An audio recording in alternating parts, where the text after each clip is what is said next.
Vladimir Putin की भारत यात्रा से काफी कुछ बदल चुका है, क्योंकि अब अमेरिका के सामने भारत को अच्छा प्रस्ताव देने का दबाव है। और जैसा कि उम्मीद है कि इसी महीने भारत को S-400 मिसाइल डिफेंस सिस्टम की पहली सप्लाई होगी, जिसे लेकर रूस के राजदूत रोमन बबुश्किन ने भारत के क्षमताओं की प्रशंसा की है।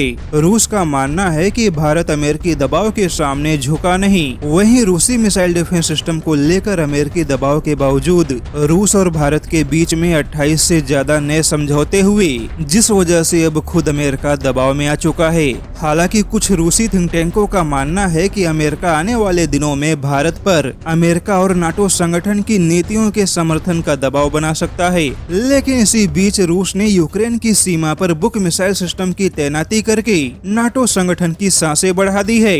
बुक मिसाइल सिस्टम के बारे में कहा जाता है कि अगर इस मिसाइल सिस्टम को किसी टारगेट पर फायर किया गया तो उस टारगेट के तबाह होने की संभावना 99% मानी जाती है।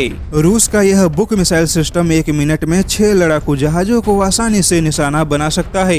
यानी कि रूस के पास कई सारे मिसाइल डिफेंस सिस्टम की एक ऐसी दीवार है जिसे भेद पाना नाटो संगठन के लड़ाकू जहाज या मिसाइलों के लिए आसान नहीं होगा। हालांकि व्लादिमीर पुतिन ने चेतावनी दी है कि रूस की सेना और भी ज्यादा विध्वंसक हथियारों की तैनाती बढ़ा सकती है।